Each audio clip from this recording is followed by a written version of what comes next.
एक साइंटिस्ट की ज़िंदगी कैसी होती है, कोई साइंटिस्ट बनना चाहे तो उसको क्या करना होगा।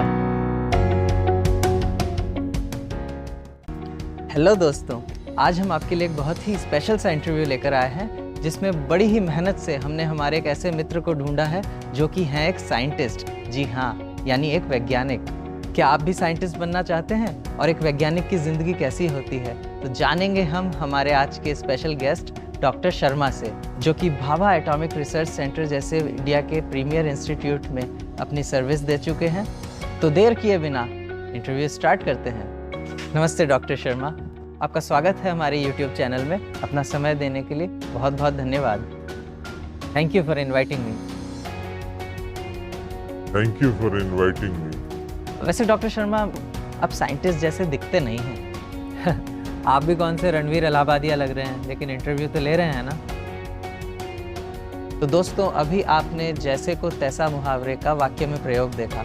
अब इससे पहले हमारे गेस्ट भड़क जाएं, हम दूसरे सवाल पर जाते हैं। डॉक्टर शर्मा, हमारी रिक्वेस्ट है कि पहले आप अपने बैकग्राउंड के बारे में थोड़ा बताएं। आप किस फील्ड के साइंटिस्ट रहे हैं, आपने क्या क्या रिसर्च किया है। जी, मैं भाभा एटॉमिक रिसर्च सेंटर के रोबोटिक्स डिपार्टमेंट में 12 साल सर्विस कर चुका हूँ। मैंने पीएचडी की है। मेरी पीएचडी में मैंने ब्रेन के सिग्नल्स को रीड करके एक रोबोट को चलाया था। हम ये जानना चाहेंगे कि एक साइंटिस्ट की ज़िंदगी कैसी होती है। क्या जैसा मूवीज़ में दिखाया जाता है वैसी एक जादुई दुनिया है, या फिर एक नॉर्मल सी लाइफ है जो किताबों में ही निकल जाती है। मेरे लिए तो साइंटिस्ट का जीवन एक जादुई दुनिया की तरह ही रहा, जैसा मैं बचपन में सोचता था। जैसे मैं रोबोट्स पे काम करता था तो मेरा काम होता था रोबोट्स में जान डालने का। अब कोई मशीन इंसान की तरह बिहेव करने लग जाए, खुद से सोचने लगे, समझने लगे और उसमें इंटेलिजेंस आ जाए, तो वो मेरे लिए जादू से कम नहीं था। और मेरी पीएचडी का टॉपिक भी ऐसा ही था, जिसमें मैंने ब्रेन के सिग्नल्स को यूज़ करके एक रोबोट को चलाया। डॉक्टर शर्मा, हम ये जानना चाहते हैं कि अगर कोई साइंटिस्ट बनना चाहे तो उसको क्या करना होगा। देखिए, साइंटिस्ट बना नहीं जाता है। साइंटिस्ट आप में, मुझ में, हम सब में कहीं ना कहीं छुपा हुआ रहता है। हमें ज़रूरत है तो उसे ढूंढ कर निकालने की। जब तक आपके अंदर कुछ जानने की क्यूरियोसिटी है, जिज्ञासा है, तब तक आपके अंदर का साइंटिस्ट जिंदा है। अपने अंदर के साइंटिस्ट को ज़िंदा रखने के लिए और ढूंढने के लिए आपके इस सवाल को हम अलग अलग एज ग्रुप्स के अकॉर्डिंग बांट सकते हैं। जैसे 10 साल तक की उम्र का बच्चा अपने अंदर के साइंटिस्ट को कैसे ढूंढ सकता है, 10 से 20 साल या जब तक उसकी स्कूलिंग पूरी होती है तब वो क्या कर सकता है, और 20 साल के बाद एज ए प्रोफेशन साइंटिस्ट बनने के लिए आप क्या कर सकते हैं। तो आप हमें सबसे पहले ये बताइए कि एक छोटे बच्चे को क्या करना चाहिए अगर वो बड़ा होकर वैज्ञानिक बनना चाहता है। 10 साल तक के एक बच्चे को क्या प्रयास करने चाहिए। जो 10 वर्ष की आयु से छोटे बच्चे होते हैं, उनके अंदर का साइंटिस्ट बहुत ही बड़ा होता है। बच्चों की क्यूरियोसिटी, सब कुछ जानने की इच्छा बहुत ही स्ट्रांग होती है। बच्चे अपने आप में एक साइंटिस्ट हैं। अब अगर कुछ करना है तो पेरेंट्स को करना है कि किसी भी तरह उनकी क्यूरियोसिटी मरने ना दें।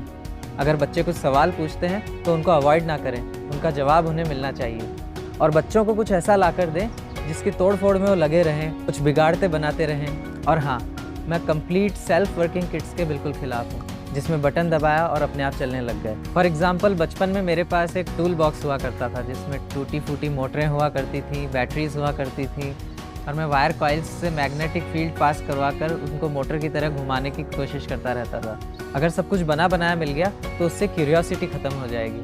तो कुछ अधूरा होना चाहिए जिसे आपका बच्चा कंप्लीट कर सके, या फिर छोटे छोटे बिल्डिंग ब्लॉक्स हों जिनको मिलाकर कुछ बड़ा बनाया जा सके। और 10 से 20 साल की उम्र में उसे क्या करना चाहिए।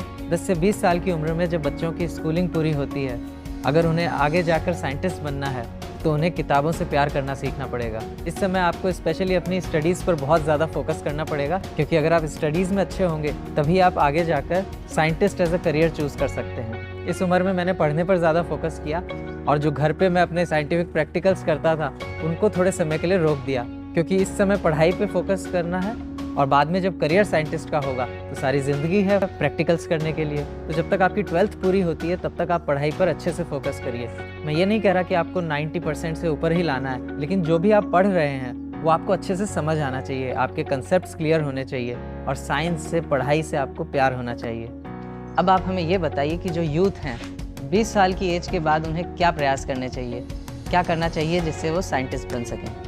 20 साल के बाद या फिर जब आपकी 12th पूरी हो जाए उसके बाद आप जिस भी फील्ड में साइंटिस्ट बनना चाहते हैं उसके अकॉर्डिंग आप इंजीनियरिंग में जा सकते हैं, आप बीएससी एमएससी कर सकते हैं, जिसके बाद आप इंडिया के प्रीमियर इंस्टीट्यूशंस जैसे बीएआरसी, इसरो और डीआरडीओ में अप्लाई कर सकते हैं। खासकर बीएआरसी के डिटेल्ड सिलेक्शन प्रोसीजर के बारे में मैं आपसे बाद में चर्चा कर सकता हूँ। बचपन से लेकर साइंटिस्ट बनने तक सबसे पहले तो आपको अपने आप को मन ही मन साइंटिस्ट कहना है। जब भी आप कुछ करें तो अपने नाम के आगे साइंटिस्ट लगा दें और अपने आप को मन में ही साइंटिस्ट बोलें। फिर धीरे धीरे आपकी हरकतें ऐसी हो जाएंगी कि आपके आसपास वाले आपको साइंटिस्ट बोलने लगेंगे। लेकिन ये ज़रूर ध्यान रखें कि कहीं भी ओवर कॉन्फिडेंट नहीं होना है, अपने आप को बहुत ही स्मार्ट और इंटेलिजेंट नहीं समझना है कि मुझे सब कुछ आता है। इससे आपकी क्यूरियोसिटी खत्म हो जाएगी। तो डॉक्टर शर्मा, आजकल आप क्या कर रहे हैं? आजकल मैं गन्ने का रस बेच रहा हूँ। क्या आप पागल हैं? वो साइंटिस्ट है क्या जिसके साथ पागल ना जुड़ा हो? डॉक्टर शर्मा, आपने हमारे कई सवालों के जवाब दिए, लेकिन उनसे और कई नए सवाल खड़े हो गए हैं। जैसे कि हम आपकी ब्रेन के ऊपर की हुई रिसर्च के बारे में और जानना चाहेंगे। अगर कोई बीएआरसी जैसे इंस्टीट्यूट में साइंटिस्ट बनना चाहता है तो उसके प्रोसीजर के बारे में डिटेल से जानना चाहेंगे। और ये जो आपने लास्ट में कहा कि आजकल आप जूस बेच रहे हैं, इस बारे में भी हम आपसे और अधिक जानकारी चाहेंगे। तो दोस्तों, आपने देख ही लिया कि डॉक्टर शर्मा हमारे काफ़ी करीबी मित्र हैं। अगर आप क्यूरियस हैं, जिज्ञासु हैं उनसे और कुछ जानने के लिए, तो हमें कमेंट्स में ज़रूर बताएं। हम उनके साथ और चर्चा करेंगे अगले इंटरव्यूज़ में और आपके सभी सवालों के जवाब लाने की कोशिश करेंगे। हमारे चैनल को सब्सक्राइब करना ना भूलें और वीडियो पसंद आया हो तो इसे लाइक और शेयर ज़रूर करें। जय हिंद।